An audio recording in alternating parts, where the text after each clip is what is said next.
अस्सलामु अलैकुम रहमतुल्लाहि व बरकातुहू। क्या हाल चाल हैं जी। आज ये हमारे मेंबर भी हैं, बरखुरदार भी हैं, फीड फैमिली के भी मेंबर हैं और हमारे एनिमल प्रोजेक्ट के भी हैं।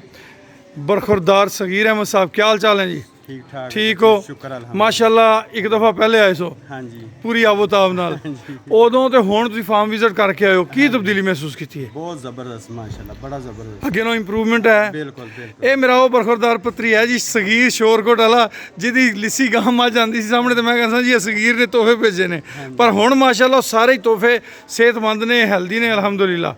तो सगीर ने कहा चलो ईद लंघ गई है, चाचे नूं मिल आईए एवें जी। होर सब खैरियत है? लो जी दोस्तों, सगीर नाल कुछ होर भी शहजादे आए ने, उन्हां नाल भी तुहाडी मुलाकात कराने आ, उन्हां नाल भी मेल मुलाकात हाल वाल करने जी। मेरा ख्याल है बारों बार चले गए ने। सही सही सही, वेखो मैं जरा।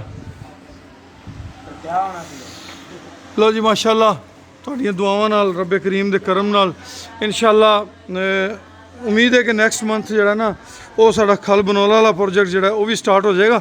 तो खल बनौला भी असीं दोस्तां संगियां बेलियां नूं एक साफ सुथरी इंतहाई म्यारी खल बनौला जिहड़ी है वो इंशाअल्लाह मुहैया करया करांगे जी इंशाअल्लाह। जैसा कि तुसीं सारे दोस्त जानदे हो, सारे फार्मर भाई जानदे हो कि साडा इज्तमाही नोयत दा प्रोजेक्ट है, जिहदे 5 लाख रुपए की इन्वेस्टमेंट नाल कोई भी पाकिस्तानी हमवतन शामिल हो सकता है। उधर आ गए, चलो मैं भी उधर आ जाना जी। इंशाअल्लाह आने वाले चंद दिनों के विच असी अपना खल बनौला का प्रोडक्शन यूनिट जोड़ा उन्होंने स्टार्ट कर लाँगे, तो अल्लाह के हुक्म नाल इंशाअल्लाह मिल 2 in 1 काम करेगी इंशाअल्लाह। लो जी बच्चे आए ने उधर, ज़रा बच्चे ना हल वल करिए। अस्सलाम वालेकुम रहमतुल्लाहि व बरकातुहू। की हाल चाल है? ठीक हो? तबीयत से ठीक है? एक सगीर नाल पहले भी चक्कर लाया सी, हुण फिर आए हो। पहले चक्कर तो हुण चक्कर कोई तब्दीली महसूस करदे हो? इंप्रूवमेंट भी ज़्यादा है अल्हम्दुलिल्लाह।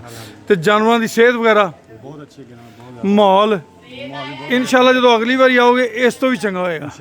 तुसीं सुनाओ जी, की हाल चाल है? पहले तो अपना तारुफ करा दो ना। मेरा नाम Mohammad Bilal, Mohammad Bilal from Shorkot Cantt. Shorkot Cantt ji. हाँ जी, इसमें ग्रामी नाम अपना अब्दुस्तार साहब। अपना सगीर नाल तशरीफ ले आए शोरकोटों हाँ जी, या किसी होर इलाके तो? नहीं शोरकोट। ठीक है माशाल्लाह, पहली बार आए सगीर नाल? हाँ जी हाँ जी, चलो माशाल्लाह, साढ़े जानवरों की सेहत वगैरह वेख के कैसी लगी तुहानूं? सही लगी। ये जिन्ने बच्चे उत्थे खड़े सन ना जी, सारे 16 महीने तो थले थले जे, हाँ जी, वे लो पूरे पूरे वहड़े बने माशाल्लाह। सही गल। अल्हम्दुलिल्लाह अल्हम्दुलिल्लाह। ठीक है दोस्तों, इजाज़त दो। इस सगीर के बहाने तुहाडी अज फीड मिल तो एक वीडियो भी बन गई है, तो सैकेंड टाइम इंशाल्लाह एक वीडियो मजीद बनावांगे।